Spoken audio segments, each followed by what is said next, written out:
phone line. Coach, I know you had a good week, but in the grand scheme of things, it appears as if you have failed. You did not bring the weather from Orlando back to Mississippi. Well, that wasn't really the plan. If I could do that, I probably wouldn't be the head coach at Ole Miss. So that's some other things going on. But you're right. It was a good weekend for us, Richard, and obviously the weather was spectacular down there.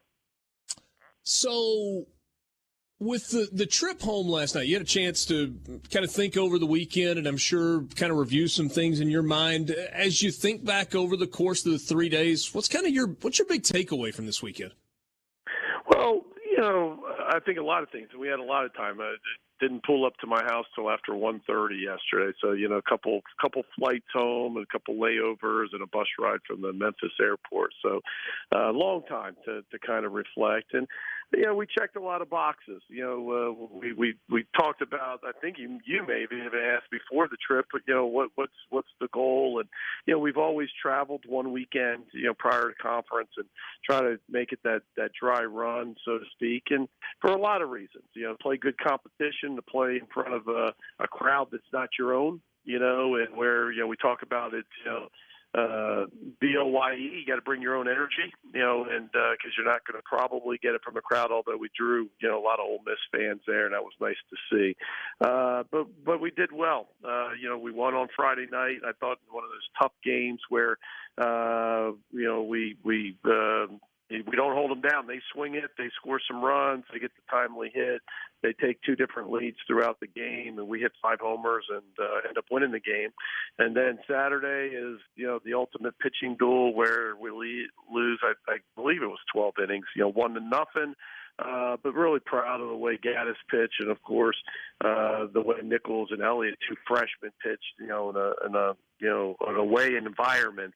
And as true freshmen. And then on Sunday that we answered, we lost the game before. The mighty offense, wasn't so offense on Saturday, but, answered the bell on Sunday. And then, of course, the way the bullpen pitched Kimbrel and DeLucia, yesterday, it was good. So I don't think, we played great. I thought we played well. I think we outplayed them in 2 of the 3 games, and so a lot of boxes were checked.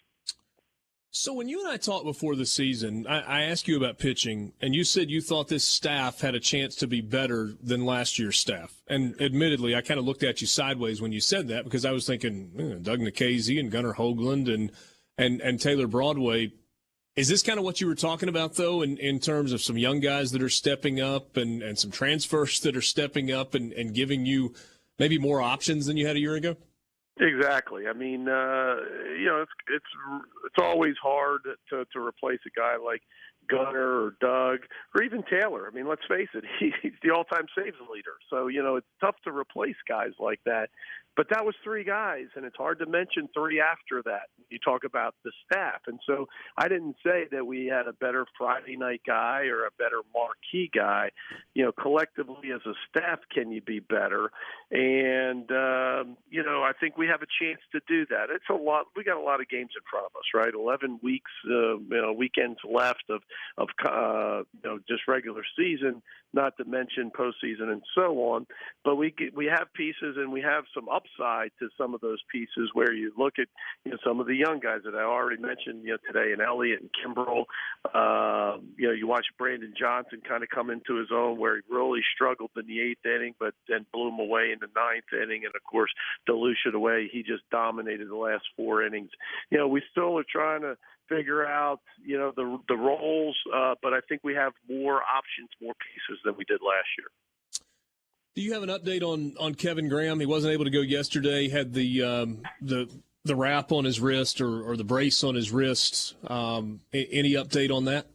We do. He unfortunately got with our team doctors this morning, or I guess I should say early afternoon, and they took some more X-rays and found out that he's got a slight fracture in the scaphoid bone. That's one of the small bones in your wrist. Where there's a lot of them, that allows your wrist to, maneuver the way the wrist. The wrist is like, the only joint or one of the only joints that operates like that, right? That allows you to move in a lot of different directions. He'll have surgery on Wednesday, just to put a pin in it to help the healing process.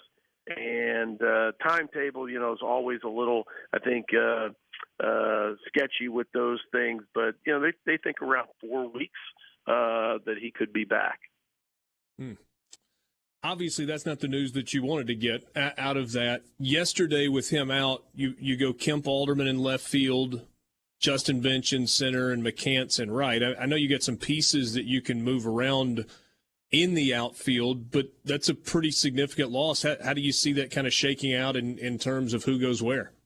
Yeah, I don't know how it'll end up shaking out. I think, similar circumstance where we lost Chatnier last year in the first weekend, not in the third weekend, but in the first weekend, and you always hear about coaches talking about people stepping up and guys, being able to fill in and play different roles. And, last year there was, I don't know if we have TJ McCants, and he doesn't have the year. I don't think he would have gotten the at-bats if that didn't happen. So it certainly presents opportunities to other guys. And so even though we were rotating some of those guys, Alderman and Leatherwood, Van Cleve, Burford, basically, and now, even Calvin Harris, some of those guys are sharing at bats and having great years. It gives more opportunities to those guys. And so I don't know how it'll end up shaking out. We'll play with it a little bit this in the midweek and this weekend. But it's a significant blow. Kevin's arguably our best hitter, a guy that, stationed right in the middle. A lot of times I like to bat him behind Elko to kind of protect Elko, so they have to pitch to Elko. Significant blow. The good news is it's 4 weeks, hopefully. And, that gets him back, pretty quickly. Defensively, I asked you about this last week, and you said that you thought it was a focus issue. You go out and you have a pretty good week across the course of 4 games defensively, or I guess across the course of 5 games last week defensively. Did you feel like you turned the corner there? We did. We missed a couple balls yesterday. One was just a dropped fly ball in the outfield. Obviously, that's just a kind of a dumb play and just kind of a young guy mistake out there. The other error was just I thought by Burford was a tough play, a chopper where he was aggressive but maybe not aggressive enough, but just one of those in between where you got to come get it, and he didn't quite gather the ball, and it's just it was an in between hop in a really tough play. It's an error, but it's a tough play. But I think we're going to be fine defensively. I really do. I think watching Jacob move around at second or at shortstop, he looks more confident. Man, he looks as good as I've ever seen him at shortstop. Peyton always getting better. Man, Dunhurst really receive and block and throw. And Calvin did a terrific job. But you can watch in those 3 games this weekend why he's arguably the best catcher in the country. And of course, you got Bench that can play anywhere, right? And McCants that really can play anywhere. So we got some versatility. No, I like our defense. Last thing for you, only about a minute and a half or so left in terms of the rotation. Drew McDaniel goes yesterday and pretty good. 4 strikeouts and gets you through the order. It's that second time through the order. Is there a scenario where you use him almost like an opener, even though he's a starter? Hey, get me through the lineup once, and then we're going to, hand it to the bullpen the rest of the way.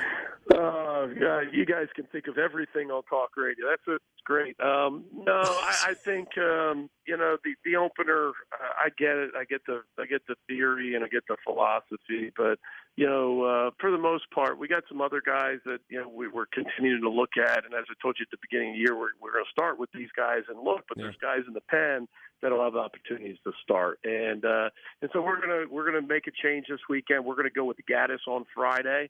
I think he's been the most dominant guy, and we got to start putting them in line. We got conference after next weekend, so we got Gaddis on Friday. That'll push Derek to Saturday, And on Sunday, we're not. I'm not ready to commit yet because I want to get through these 2 games. It could be a handful of other guys, but I think it's time that we got to be a little more dominant, and we got to start putting the guys that are going to start the game that are going to be the dominant guys that keep us. Because as the competition gets better, we got to be better in that opener role, as you call it. You didn't like the question, but then you just gave me great information. Yeah, well, I laughed that everybody comes up with, one guy comes up with an idea of an opener, and now it's like kind of solid baseball jargon. So yeah, I'm not sure that it actually makes sense. I was just curious. Hey, thanks as always for your time. All right, thanks, Richard. That's Mike Bianco, head coach at Ole Miss, visiting with us on the Farm Bureau phone line.